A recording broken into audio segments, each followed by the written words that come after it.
പ്രസംഗത്തിലൊക്കെ പറഞ്ഞിരുന്നു ആണ്ട് നേർച്ചയെ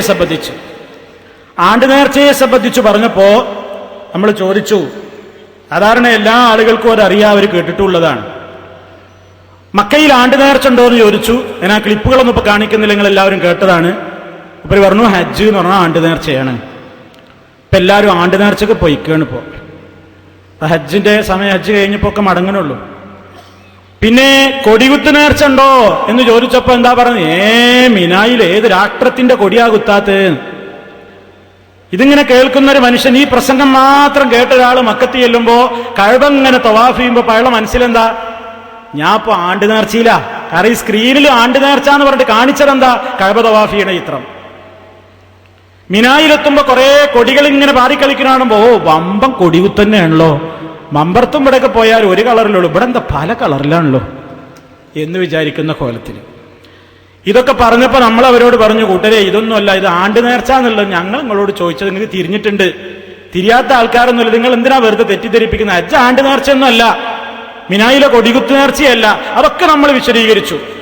അപ്പൊ മൂപ്പര് അവസാനം ഗതിമുട്ടിയിട്ട് എന്താ പറയുന്നത്? അതിനെപ്പറ്റി പറയുമ്പോ നമ്മൾ ഒരേ സീനുകളൊക്കെ കാണിച്ചു. എന്താ ഞങ്ങൾ ഉദ്ദേശിച്ച ആണ്ട് നേർച്ച? അങ്ങനെ കൊണ്ടോട്ടി നേർച്ചയും വട്ടാമ്പി നേർച്ചയും പല നേർച്ചകളും കാണിച്ചു. അങ്ങനെ കാണിച്ചപ്പോ അയാൾ വന്ന് നിഷേധിക്കാൻ തുടങ്ങിയൊക്കെ ഞാൻ എതിർക്കണതാണ്, ഞാൻ അംഗീകരിക്കില്ല, മുട്ടും വിളിയൊന്നും ഞാൻ അനുവദിക്കുന്നില്ല, ഞാനത് അംഗീകരിക്കുന്നില്ല എന്ന്. അപ്പൊ നമ്മൾ എന്ത് ചെയ്താൽ ചുരുക്കി പറയാണ്, ആവർത്തനം വേണ്ടാച്ചിട്ടാ. അപ്പൊ നമ്മൾ എന്തു ചെയ്തു?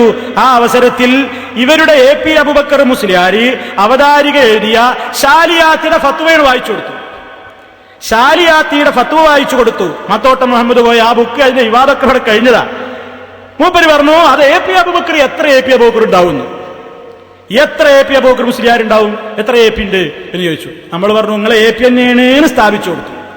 സ്ഥാപിച്ചു കൊടുത്തപ്പോ പിന്നെയും മൂപ്പര് വന്നിട്ട് പറയാണ്, അപ്പോഴും പറയാണ്, ഞാൻ അംഗീകരിക്കുന്നില്ല, ഈ പാവപ്പെട്ട ഞാൻ കൊണ്ടോട്ടി പ്രസംഗിച്ചിട്ടുണ്ട്, മമ്പർത്ത് പ്രസംഗിച്ചിട്ടുണ്ട്, പുത്തമ്പള്ളി പ്രസംഗിച്ചിട്ടുണ്ട്, ചെണ്ട മുട്ടുന്ന അത് പാടില്ല എന്നൊക്കെ പറഞ്ഞ് മൂപ്പര് അതിനെ ശക്തമായിട്ട് ഇങ്ങനെ എതിർത്തു. അപ്പൊ നമ്മൾ പറഞ്ഞു, എന്നാ മുസ്ലിയാരെ നിങ്ങളുടെ സുന്നി വോയിസിലും നിങ്ങളുടെ പ്രസിദ്ധീകരണങ്ങളിലും ഒക്കെ ഉണ്ടല്ലോ, എന്താണ് എഴുതിയത്? എന്താ എഴുതിയത്? കൃത്യമായി തന്നെ കേട്ടോളൂ. ഏത് ചെണ്ടയെ സംബന്ധിച്ചും ചെണ്ടമുട്ടിനെ സംബന്ധിച്ച് എഴുതി, കൂബത്ത് തുടി ഒഴികെയുള്ള എല്ലാ ചെണ്ടമുട്ടുകളും ഹലാലാണെന്നതിൽ റാഫിഈ ഇമാമും നവവി ഇമാമും ഒത്തിരിക്കുന്നു എന്ന് മിൻഹാജിലും അതിന്റെ ശറഹായ തുഹ്ഫ, നിഹായ, മുഗ്നി, സിറാജുൽ ഹാജ് തുടങ്ങിയവയിലും പറഞ്ഞിരിക്കുന്നു എന്നിങ്ങനെ പറഞ്ഞിട്ട് തുടി അല്ലാത്ത എല്ലാ ചെണ്ടകളും ഹലാലെന്നാണ് നിയമം എന്ന് പറഞ്ഞിട്ടുണ്ട്.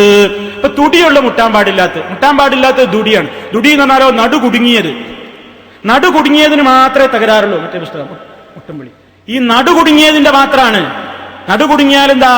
നടുവൊങ്ങി തല രണ്ടും വിരുന്തുള്ള കൂപത്തിൻ ഹറാമുന്നതല്ലാതുള്ള മുട്ടും വബാറുത്തി ഹലാലുന്നലാ തിട്ടം ലികുല്ലി മഹല്ലലിൻ കചണ്ടാവറുഷും ഒറ്റ ആലാത്തി ലർബത്തി കദഫി മലൈബാരിൻ വഗൈരിൻ ബിഅറവന ഹലാലുൻ ലാ ഹറമുൻ ലിസുംഅതി എന്നിങ്ങനെ പറഞ്ഞു. അതിന്റെ അർത്ഥവും എന്ന് വിശദീകരിച്ചു. ഞാനതൊന്നും ആവർത്തിക്കുന്നില്ല. അതൊക്കെയും പറഞ്ഞപ്പോഴും ആ രൂപത്തിൽ നിങ്ങളുടെ ഫത്വയുണ്ട്, ശാലിയാത്തിയെ നിങ്ങൾക്ക് തള്ളാൻ കഴിയുമോ? ആവർത്തിച്ച് ചോദിച്ചു. മുസ്ലിയാര് പിന്നെയും പഴയ വല്ലവി തന്നെ പറയുന്നു. ഞാനെന്ന് പറഞ്ഞിരുന്നു, ഈ പാട്ട് പാടിയ ആള് ഇബ്രാഹിം മഖ്ദൂമിന്റെ ഗാനമാണ്, പാട്ടാണ് നിങ്ങളെ കേൾപ്പിച്ചത് എന്ന്. അതേപോലെ തന്നെ മമ്പുറത്തെ തങ്ങളുടെ കൊടി, മഴ പെയ്യാൻ വേണ്ടി കൊടിയെടുക്കാൻ വേണ്ടി മമ്പുറത്തേക്ക് പോകുമ്പോ ആ കൊടി കിട്ടണമെങ്കിൽ പോലും മുട്ടുംവിളിയുമായി ചെന്നവർക്കേ കൊടി കൊടുക്കാറുള്ളൂ. മമ്പുറം തങ്ങൾ ജീവിച്ചിരിക്കുന്ന കാലത്തും അങ്ങനെ തന്നെയായിരുന്നു.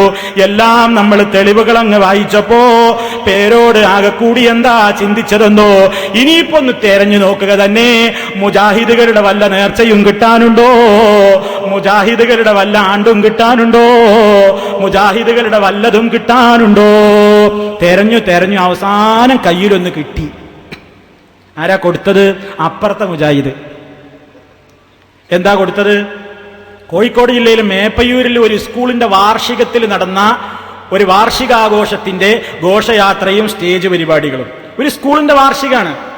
അതാണ് മൂപ്പര് ഇവിടെ കൊണ്ടുവന്നിട്ട് കിട്ടിപ്പോയി മൗലവിമാരെ, ഇതാ നിങ്ങൾക്കുമുണ്ട് അശ്റഖൽ ബദ്റു അലൈന എന്ന് ഞങ്ങൾ ചൊല്ലുന്നതിന് പകരം നിങ്ങൾ ആ അശ്റഖ ചൊല്ലിയിട്ട് പോടത് കണ്ടോളി എന്ന് പറഞ്ഞിട്ട് മൂപ്പര് അത് ഇടുന്നുണ്ട്. ഇവിടേക്ക് ഞാൻ വരുന്നുണ്ട്. അപ്പോ ഈ സംഗതി ആർക്കാത് കൊണ്ടുപോയി കൊടുത്തത്? ഈ സംഗതി മൂപ്പർക്ക് കിട്ടിയത് എവിടുന്നാണ്?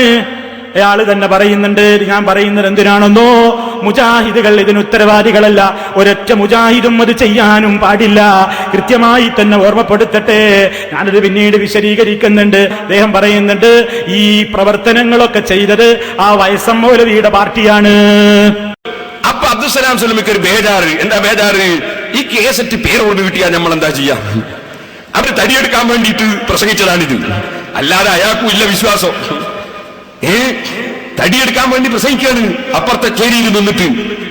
എന്നാ ഇയാള് ജിന്നിന്റെ സേവക്ക് വേണ്ടി ഇയാളെ പാർട്ടി ചെയ്ത് ഇൻഷാ അല്ലാഹ് കുറിച്ച് ഞാൻ വേറെ കാണിക്കുന്നുണ്ട്. അവര് ജിന്നിനെ സേവിച്ചുകൊണ്ടും അതുപോലെ തന്നെ താലപ്പൊലിയും എടുത്തിട്ട് മുസ്ലിം